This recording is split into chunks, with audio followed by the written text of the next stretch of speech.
Hey everyone, and welcome back to the channel. Today we're diving headfirst into three incredible stories that blend history with a dash of fiction. So, are you ready for a triple dose of adventure? Hit that like button and subscribe button, and let's get started. First, we'll set sail with Captain Alistair McTavish on a high-stakes race across the globe. Will his steamship be the first to ever circle the Earth? And what will this mean for the future of travel?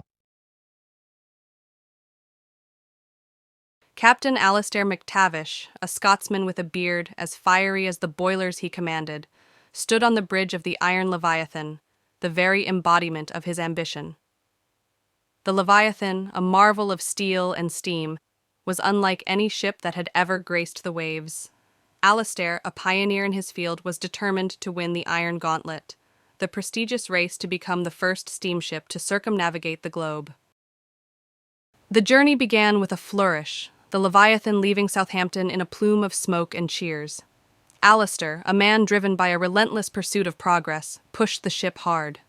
Coal, the lifeblood of the iron beast, was devoured at an alarming rate. Alistair, however, remained undeterred, convinced his gamble would pay off. But the relentless pace took its toll. One stormy night, a deafening groan echoed through the ship.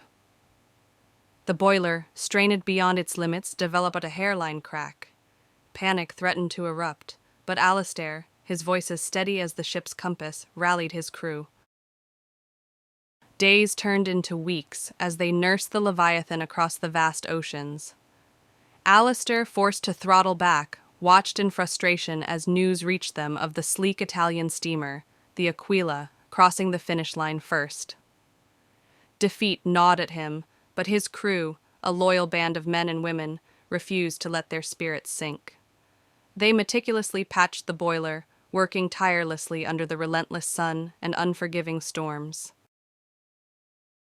Despite the setback, the Leviathan continued.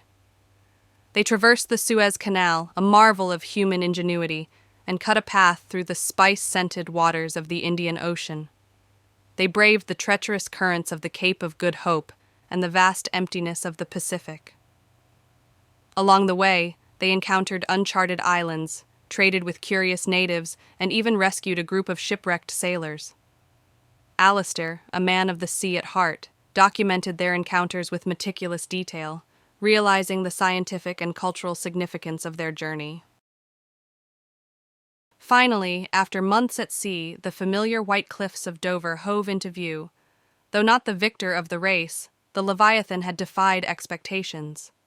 They had circled the globe in a record time for a steamship, proving the power and potential of this new technology. As the ship docked in Southampton, a different kind of fanfare awaited them. Crowds cheered not for a winner, but for the pioneers who had ushered in a new era of maritime travel. Alistair, his face etched with the weariness of the voyage, stood on the deck, a quiet pride in his eyes. They may have lost the race, but they had achieved something far greater. The Leviathan's journey wasn't just about speed. It was about proving that the world could be connected by steam, paving the way for a future of faster trade, increased exploration, and a world truly shrunk by the relentless power of human innovation. Now let's shift gears and head to the heart of the Great Depression. Two brothers take a daring chance, driving a beat-up Model T all the way from West Virginia to California in search of a better life. The dust swirled around the rusty hulk of the Model T, christened Lizzie, with a hopeful glint of defiance. Inside, sweat beaded on Emmett's brow as he wrestled the bulky steering wheel. Beside him, his younger brother, Silas, squinted through the cracked windshield at the endless ribbon of road stretching before them. They were leaving West Virginia, leaving behind the hollow echoes of a shuttered mine and the despair etched on their parents' faces. California, with a promised job picking oranges, was a beacon in the bleakness of the Great Depression. Emmett, the elder by 4 years, was a stoic mountain, his silence punctuated only by the rhythmic cough of the engine.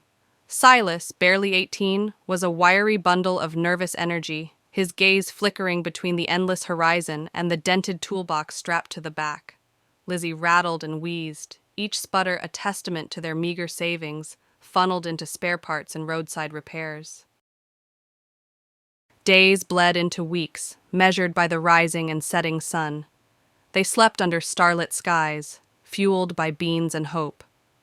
One scorching afternoon, the engine sputtered to a stop. Dread coiled in Emmett's gut as he popped the hood. A vital gear, worn smooth by years of abuse, had finally given way.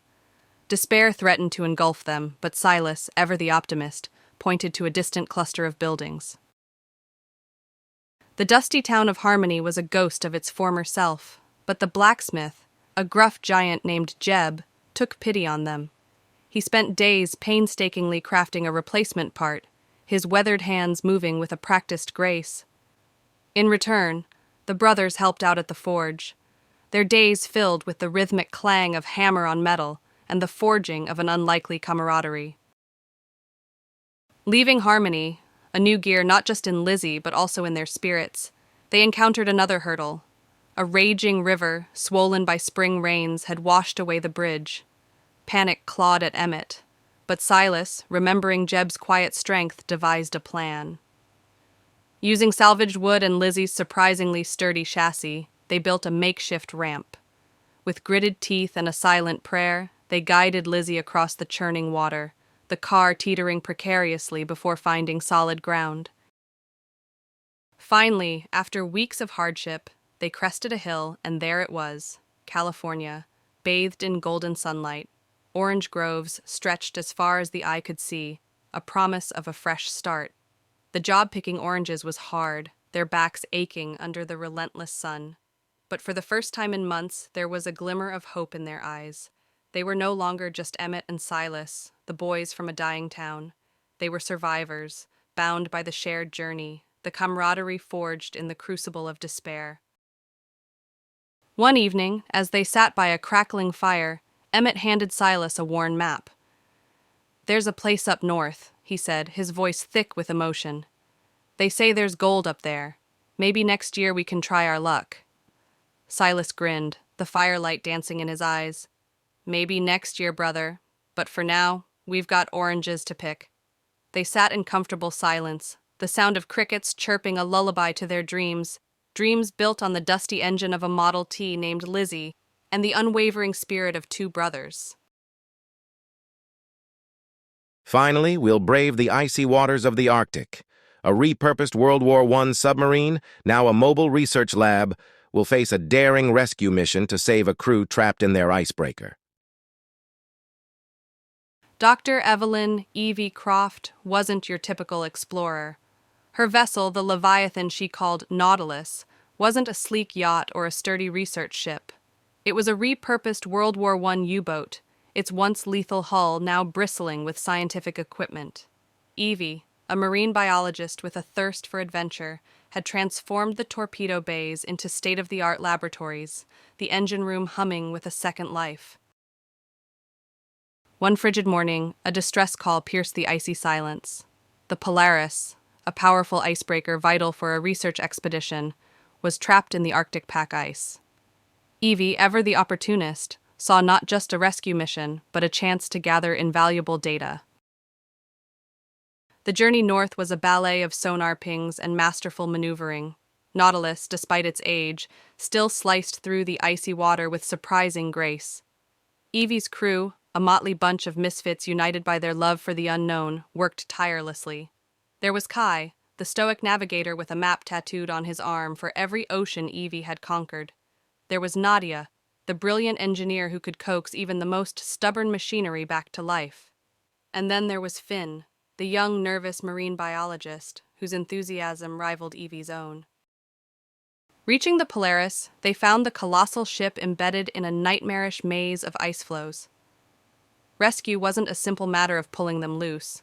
Evie theorized a weakening current was causing the relentless ice buildup, but to confirm, she needed a daring maneuver. With Nadia monitoring the hull integrity, Evie piloted Nautilus on a near-suicidal dive, skimming the seabed beneath the Polaris. Sonar readings confirmed her suspicions. A hidden undercurrent was carving a cavity beneath the icebreaker, making it a prisoner. Back on the surface, a plan emerged. Using a combination of experimental sonic emitters and strategically placed explosives, carefully calibrated to avoid damaging the fragile ecosystem, they managed to disrupt the undercurrent. The groaning of the ice grew louder. Then a triumphant crack echoed as the massive Polaris began to inch free. As the rescued crew cheered from the deck of the icebreaker, Evie watched with a quiet satisfaction. Not only had they saved lives, but the data from the undercurrent would be a game-changer for understanding Arctic ice flows. Later, under the ethereal glow of the aurora borealis, Evie stood on the deck of Nautilus, the rescued crew waving goodbye from a distance. "Next stop?" Finn asked, his voice filled with youthful anticipation. Evie grinned, a glint in her eyes that mirrored the dancing lights above. "The Indian Ocean, my boy. We've got a rendezvous with a bioluminescent coral reef that needs our attention." Nautilus, with its misfit crew and tireless explorer, slipped back into the inky depths, a testament to the enduring spirit of adventure, all while rewriting the narrative of a retired submarine, one scientific discovery at a time. That's all for this episode. Thanks for joining us. Remember to come back next time for more interesting and fun short stories.